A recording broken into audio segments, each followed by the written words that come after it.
Okay, so, oh, that was gross. I can fly.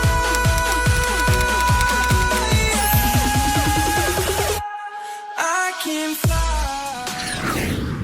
Hello everybody, welcome back to my channel. You're here to find your perfect airline. Now, I have said time and time again, there is no such thing as a perfect airline, but there is going to be a perfect airline for you. So I have literally made a list of things that you need to be considering when choosing your airline. So let's just dive on in. So one of the first things that you need to be considering when choosing your airline, and what I would deem to be one of the most important, in my opinion, it's one of the most important, and that is pay scale. It affects your quality of life. You need to consider how much they are paying you hourly, and also things to consider about hourly is, when does hourly start? Does it start when the door is closed? Does it start when the wheels of the airplane are up? Things like this. So you need to think about how much is hourly, how much is per diem, and also a hidden one is, does your company sell credit cards? Now, I know some people don't care about the credit card so much, but to me personally, I make quite a bit on credit cards a month. So I actually really like the fact that my company sells credit cards, because when I was working regionally, that was a large amount of money that I was completely missing out on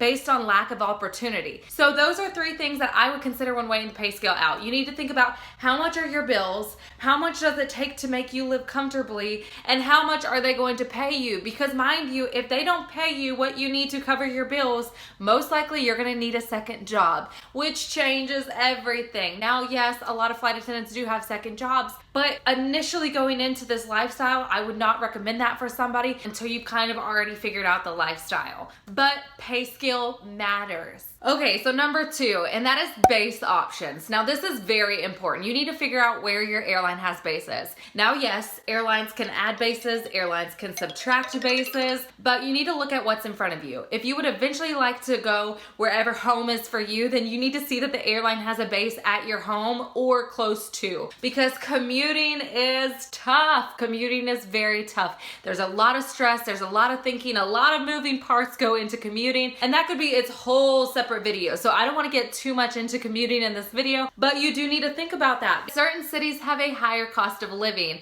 and just because you are based in that city does not mean you are required to live in that city, which means that they are not required to pay you more for living in that city. So if you live in somewhere like San Fran, New York, LA, Miami, some of these more expensive places, your cost of living is going to be higher than some of the people who live in lower cost cities. You need to think about where you would like to be based. What is your life going to look like? Are you going to commute? Are you going to live there? Things like that. So base options are very, very, very important when considering your airline. So number three is, where do they fly? So the routes that they fly. So a lot of times you can actually get onto the airline's websites and look at like maps or routes or whatever and see like where are airlines flying to. Now, you also have to understand different bases have certain routes. So say I was based somewhere like Phoenix. A lot of times the routes they fly are going to be completely different than me being based in Charlotte. They might overlap and share a lot of stuff, but again, they're going to have very different routes. They're going to have different flying, different amounts of flying. And the other reason that I mentioned routes of flying is because if you're somebody like me,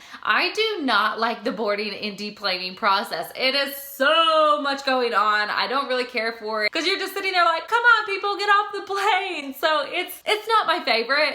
And a lot of times you're not even paid for boarding and deplaning. So for me personally, I'd like to do something completely long haul, because then I know that I'm going to be getting more in-flight hours, which means my hours are going to be better. Plus, I don't have to worry about boarding and deplaning as much. Whereas if you're in a base that does a lot of shuttle flights, so you're just doing quick up, down, up, down, up, down, you're going to have a lot more work, a lot more time in between that you might actually not be getting paid. Especially if you do want to do some of these cool international places, then you need to work for an airline that does cool international places. Now, again, routes are kind of like bases. There are stuff that are constantly being added, stuff that are being subtracted. There are seasonal routes. There's all sorts of stuff. So routes do change as well, but look at the information that is in front of you and look and see and really evaluate what's going on. Okay, so number four, benefits. And that includes flight benefits, health benefits, small benefits. Like if your airline has a partnership with another company, a lot of times you get discounts and benefits through that company. So of course, larger airlines seem to have more partnerships than a lot of smaller airlines. So a lot of times when you're out there face-to-face, they're gonna do an entire presentation about everything that has to do with their airlines, from pay paid basis to benefits to community service, like all sorts of stuff they're gonna go over. You need to be paying so much attention. Take notes if you need to, because it's important when choosing your airline. For example, even your flight benefits, your non-revving benefits. Are your parents flying free? Do you have buddy passes? Is it a seniority based system, or is it first come first serve? I know for my airline in particular, it used to be seniority based and now it's first come first serve. So it's based on check-in time, where if it's a seniority flight system and I'm a junior flight attendant and I list for a flight to non-rev, even commuting if I'm trying to get to work, and then a senior flight attendant decides they want to come along and be on that same flight, well,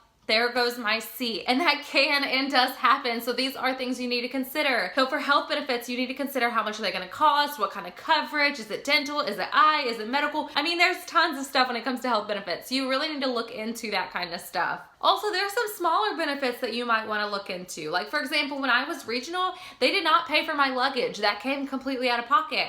Whereas when I went mainline, they pay and provide all of that stuff. Now, uniforms, everybody's made me pay for them so far. But again, these are things to consider when choosing your airline. Am I gonna have to pay for some of this little stuff that I'm required to have? Or is the airline going to provide it for me? So number 5, does this airline have a union? So until I really became a flight attendant, I didn't understand the benefits, the pros, the cons of a union. So to be honest, this wasn't even something I was remotely thinking about. But it is something you need to consider, because if you get in trouble with an airline, a lot of times the union is going to have your back. They're going to fight for your job, but you're also going to be paying for the union whether you like it or not. So you will have monthly dues that you are required to pay the union. Now this does range from airline to airline. I want to say I'm paying $50 a month for the union, but don't quote me on that because I'm not really sure. To be honest, I just don't even think about it because I have to pay for it. Some people are very pro-union, some people don't like unions, so you need to figure out what you want. Unions can offer you job protection, they can help fight for your contract, they can help fight for legalities. So if the company's doing something they're not supposed to be doing, a lot of times you can call the union and they'll have your back on a lot of situations. And then on the other side, some people think that the unions don't do exactly what they're paid to be doing, they're not so helpful.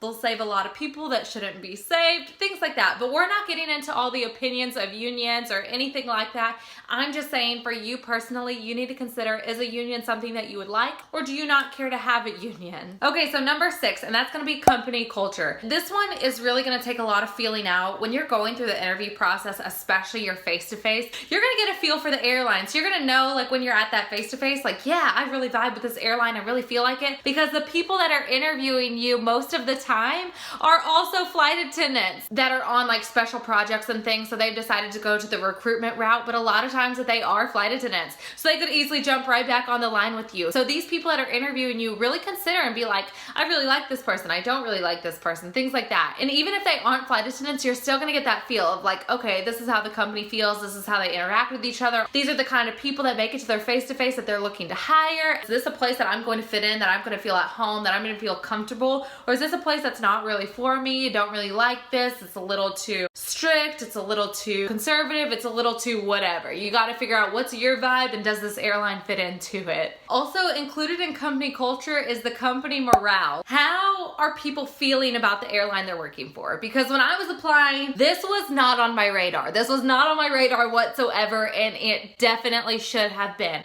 Are people happy to be working for the company they're working for? And the reason why it's so important is because when people are angry, they're angsty, they're mad, their feelings are hurt, that reflects in the job. That reflects with the people that you are consistently working around. Now, I won't say it's like the most important, but it does affect your day-to-day life. So it is something to really, really consider. Okay, so number 7, and that's gonna be scheduling and hours. Now, a lot of times they are going to explain kind of like their systems in your face-to-face. And if they don't go into enough detail about it, ask them about it. How many legs on average do they fly? How many hours can you pick up? Things like that, because it's very, very important. If you're somebody like me who doesn't like that boarding deplaning, then you're gonna want some long haul trips. If you're somebody who wants to fly high hours, you need to know that the airline does not cap you. So if you wanna know like, hey, I wanna fly this many hours in a month, you need to know that you're capable of that. Ask them about it, because they'll be more than happy to tell you and be like, wow, this person has an interest, they really care, so ask. So number 8, and that is going to be all about seniority. Seniority matters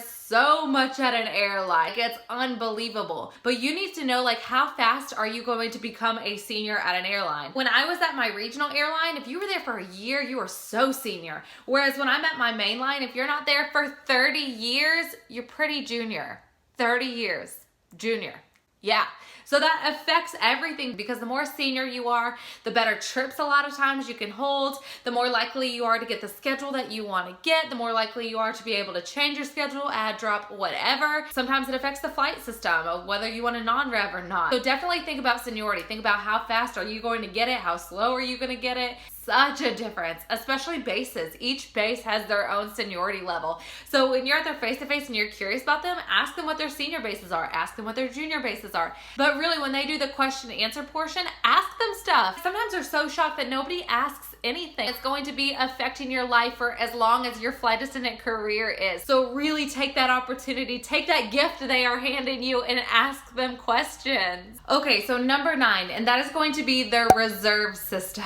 And why I say this is because if you're applying, you're gonna be a reserve at some point or another. And so you need to find out, do they have straight reserve? Do they have rotating reserve? Do they not have reserve? Do they have another system in place of reserve? You need to find all that stuff out, because their reserve system is going to affect your life sometimes for many years. Okay, so you need to find out, what is their reserve system bidding like? How many days off does a reserve have? How many hours can a reserve fly? All sorts of stuff. Find out as much about the reserve system as you can possibly find out, because it's going to affect so much of your life, especially as a new hire. Now granted, once you get some seniority, then a lot of times you won't care, but for as long as you're going to be on the reserve system, you need to know about their reserve system. And last but not least is their policies. Try to find out about some of their policies, like their sick policy, their behavior policy, their commuting policy. Try to find out as much as you can about any airline. Okay, you guys, I hope you enjoyed this video, and I will see you guys next time. I will fly.